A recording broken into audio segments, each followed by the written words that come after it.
Assalamualaikum warahmatullahi wabarakatuh. Jadi ya mungkin sebelumnya penulis sudah buat video soal solusi ya kalau eh, kendaraan mengalami problem-problem ketika pakai Pertamax yang ada etanolnya.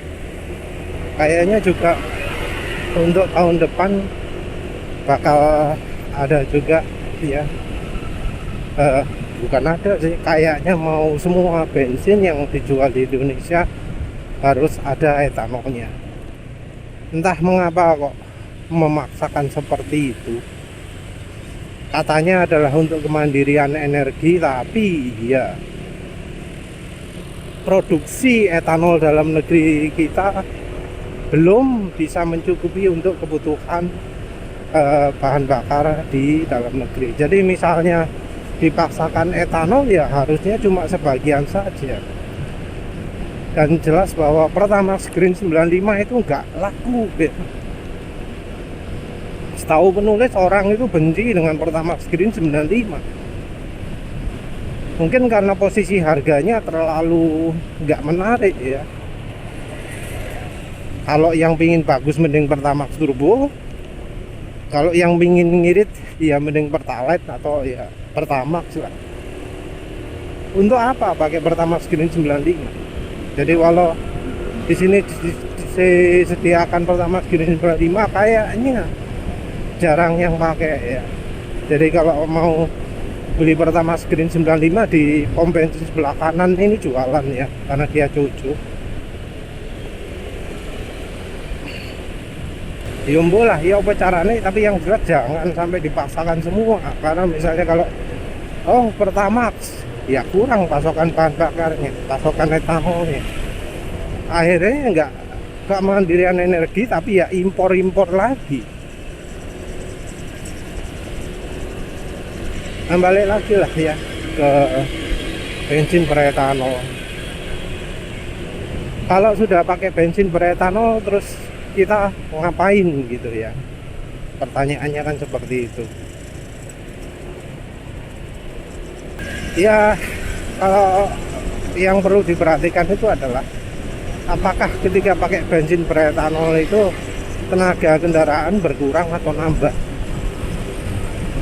Kalau sampai berkurang, nah itu artinya ECU mobilnya atau motornya nggak siap dengan bahan bakar etanol,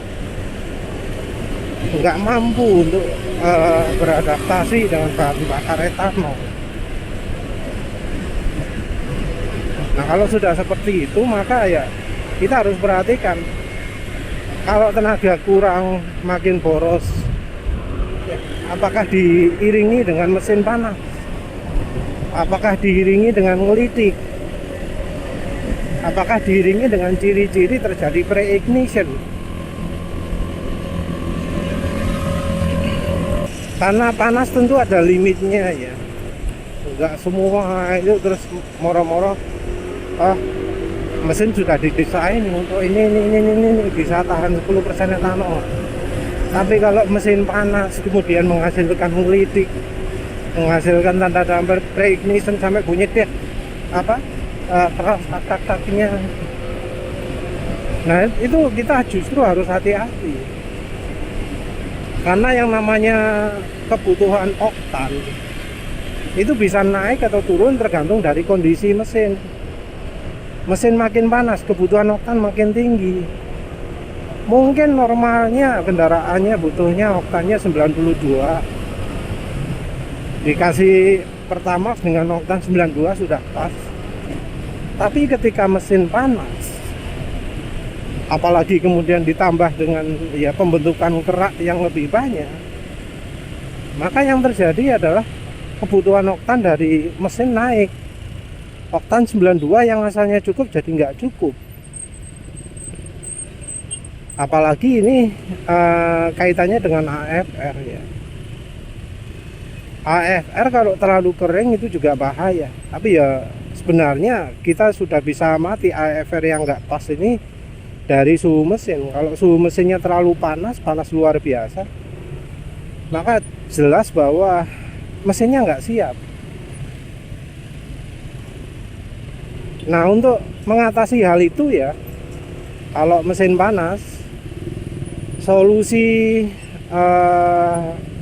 konvensionalnya itu adalah dengan membuat mesin itu gimana caranya nggak butuh oktan tinggi. Nah, ini tentu banyak ya tipe akal-akalannya.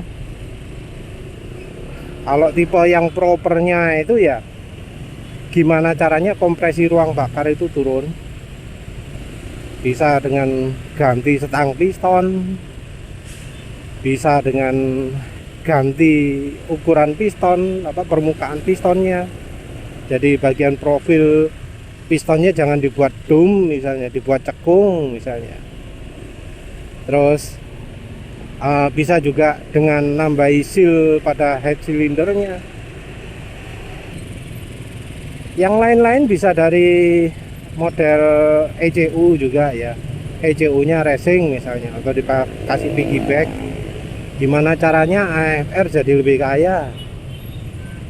Sekalian dibuat 10 kayak 10:1, atau minim ya 11:1 untuk lebih amannya.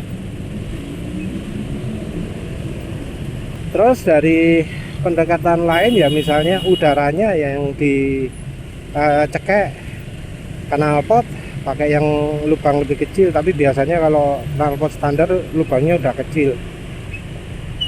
Dari saluran udara masuk yang biasanya ukurannya besar, jadi kayak contohnya Innova itu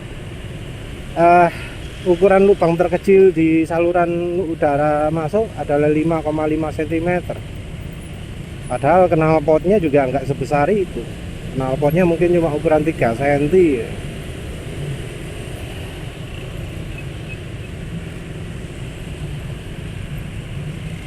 Dikecilkan gitu ya, tentu tenaga RPM puncaknya akan turun.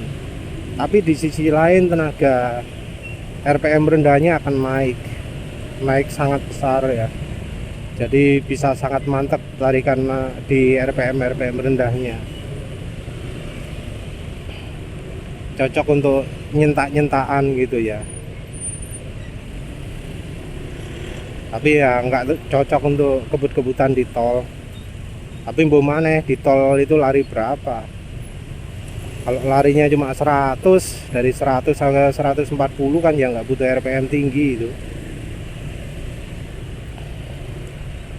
Kalau butuhnya 180 ke atas ya mbok maneh. Selain itu juga bisa saja butuh penyesuaian busi. Nah, kalau busi ini ya perlu dilihat dari kondisi businya ya. Kalau dari cara tuningnya itu adalah ya, kendaraan dijalankan di kondisi yang biasanya terjadi tiap hari. Jadi kalau jalannya mobil 100 ya 100, kalau jalannya sepeda motor jalan 60 ya 60 gitu ya. Terus setelah beberapa menit mesin dimatikan. Jadi kondisi jalan gitu mesin langsung dimatikan. Terus dilihat kondisi businya bagaimana, warna dari businya bagaimana. Tentu kalau untuk mobil bisa ribet ya, karena beberapa mobil sistem remnya, sistem power steeringnya bisa mati total ketika mesin dimatikan. Begitu juga soal transmisi. Kalau transmisi matic ada yang kalau mesinnya mati jadi langsung mati mendadak gitu ya, karena nggak ada koplingnya. Ya agak ribet sih ya. Mbuh ya apa caranya lek mobil. Tapi kira-kira seperti itu ya. Kira-kira caranya adalah kendaraan dijalankan di kondisi biasanya, terus mesin dimatikan, terus dicek kondisi busi seperti apa.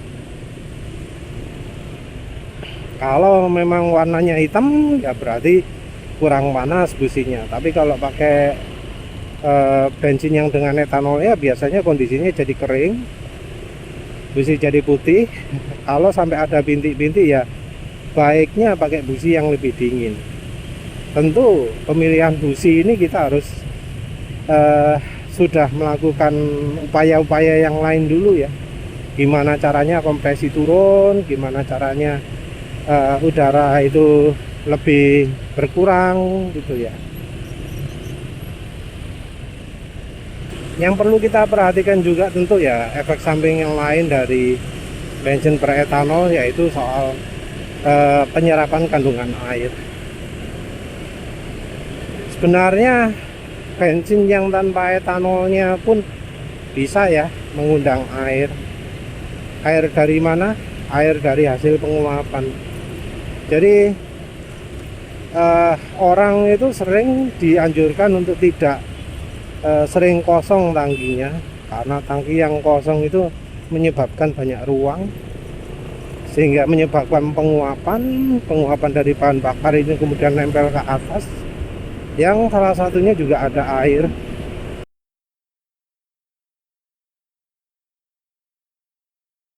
Jadi ya apalah, penguapan ini bisa menyebabkan air jadi terbentuk di tangki.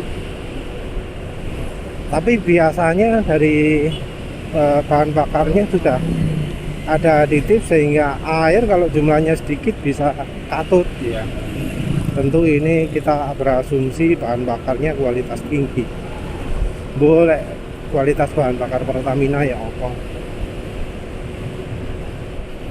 Nah, kalau di bensin saja bisa muncul, apalagi kalau yang bensinnya kemudian beretanol, tentu akan makin parah lagi.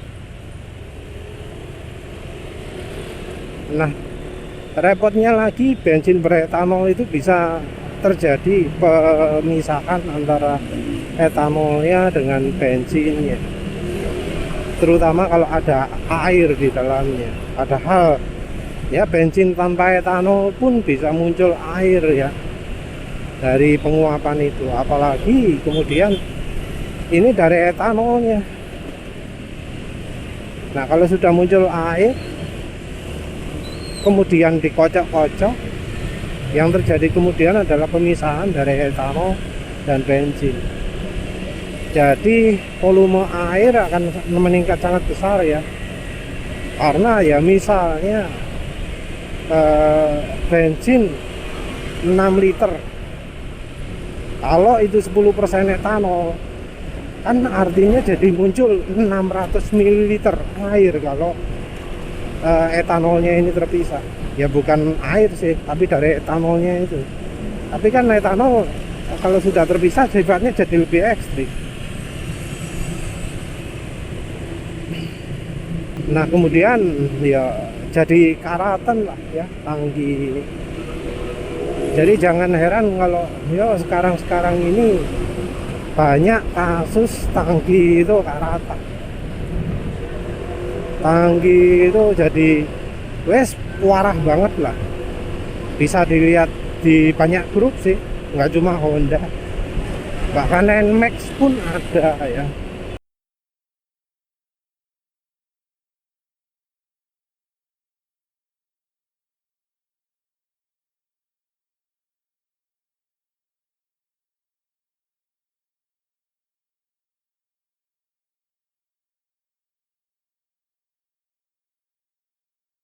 Jadi mereka itu adalah mereka yang biasanya pakai bensin Pertamax. Dan ya seperti kita barusan tahu ya, bahwa ternyata Pertamax itu ada etanolnya. Gak ngomong-ngomong, gak apa-apa, gak ada pengumuman, ternyata Pertamax ada etanol. Jadi karatan. Nah, ini ya tangki karatan ini ya yang menyebabkan beberapa pabrikan menggunakan tangki dari plastik. Yang penulis tahu dari TVS itu tangki bahan bakarnya plastik. Kenapa plastik? Karena plastik lebih tahan terhadap karat ya. Fauna karat dalam tangki plastik. Nah, yang repot itu adalah kalau yang kendaraan yang tangki bensinnya sulit diraih atau sulit dilihat ya. Ya kebanyakan kendaraan gitu sih, mau mobil, mau motor, apalagi di mobil. Itu untuk mengetahui kondisi dalam tangki itu sangat-sangat sulit. Jadi untuk mengetahui apakah ya dalam tangki ada airnya itu sesuatu yang ya sulit sekali lah. Mungkin bisa lihat dari karat, tapi terjadi karat di mulut tangki itu artinya di tempat lain-lain sudah sangat parah, sudah banyak karatnya. Nah ini pentingnya ya, kalau apa pakai filternya adalah filter bensin yang berkualitas, filter bahan bakar yang berkualitas. Dan ya sayangnya filter orisinil belum tentu berkualitas. Namanya filter bahan bakar orisinil biasanya kadang malah bikin lolos ya, bikin apa namanya, karat-karat, bubuknya karat, serbuknya karat itu jadi lari tetap ke pompa, lari tetap ke injektor. Filter sendiri kalau porinya kecil pun no problem, karena kan bensin itu anu ya, mudah ya mengalirkan ya. Jadi bensin itu lebih mudah lewat pori-pori kecil daripada kalau misalnya air gitu. Kemana ya? Sebenarnya masalah utama ya dua itu ya, yaitu keberadaan air di tangki dan terjadinya karat. Kalau untuk problem di saluran itu wes biasanya tahunya kalau sudah mengalami kejadian ya. Dan sayangnya kita juga nggak tahu apakah dari pabrikannya sudah benar-benar membuat kendaraannya aman terhadap pemakaian bahan bakar yang ada etanolnya.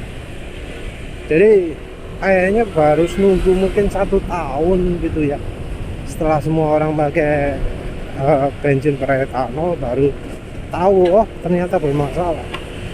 Etanol yang ada di Pertamax sendiri termasuk masih cukup kecil ya, masih cuma 3, berapa gitu. Jadi untuk problem di saluran bahan bakar, selang bensinnya ketas, lumer atau apalah, korosi, itu kita belum tahu ya. Tapi yang sudah kejadian ya seringnya adalah karat baik ya di motor maupun di mobil. Penulis sudah pernah lihat beberapa postingan ya di Facebook soal karat di tangki ini. Kalau untuk motor malah sake. Banyak orang yang nyalahkan dari kualitas bahannya juga, tapi yo memang dari bahan bakarnya juga lebih ekstrim. Ya ini tergantung dari jenis bahan bakar yang dipakai ya.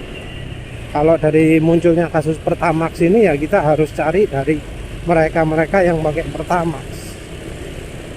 Jadi ada kasus karat karena motornya gini gitu ya, kita juga harus lihat dari bahan bakarnya juga. Mereka yang pakai Pertalite justru aman, mereka yang pakai Pertamax justru yang lebih banyak resiko karat, karena sudah disebut Pertamax ada etanolnya. Kalau untuk Pertalite minim di daerah penulis ini nggak ada ya. Kalau mungkin ada video YouTube yang menyebutkan di Pertalite ada 50% etanol, tapi ya kalau di daerah penulis rasanya nggak segitu parah ya. Ya semoga saja lah di tahun depan Pertalite masih ada, jadi orang masih bisa ya bernapas lega ya. Cuma tentu kalau pakai Pertalite harus ada perlakuan khusus untuk kendaraan-kendaraan yang oktannya butuh tinggi, baik motor ataupun mobil ya, karena beberapa motor atau mobil memang meminta oktan bahan bakar tinggi. Ya kendaraan dengan kebutuhan oktan tinggi ini belum tentu juga bisa terpenuhi oleh bensin beretanol, karena ya seperti penulis bilang tadi, kalau memang kendaraannya belum siap, bisa aja kebutuhan oktan dari kendaraan akan meningkat ketika pakai bensin beretanol. Jadi walau disebut oktan butuhnya 92, tapi ketika ya pakai Pertamax yang beretanol, butuh oktannya jadi lebih tinggi lagi, sehingga ya terjadi masalah-masalah yang harusnya cuma muncul di kendaraan yang oktan bensinnya kurang. Jadi masalah mesin panas, lebih boros, lebih nggak bertenaga, apa maneh ngelitik mesin panas, apalagi sampai nyendat-nyendat. Ya kalau pemerintah udah maksa gitu ya mau bagaimana lagi ya, kecuali kalau ada rame-rame lagi. Tapi ya karena masyarakat banyak yang nggak tahu, ya nggak mungkin untuk rame-rame. Karena rame-rame itu biasanya karena masyarakat tahu atau dihasut. Nah ini masyarakat ya kebanyakan nggak tahu bahwa ya yang seperti itu merugikan. Ya wis lah, itu saja. Terima kasih sudah menonton. Assalamualaikum warahmatullahi wabarakatuh.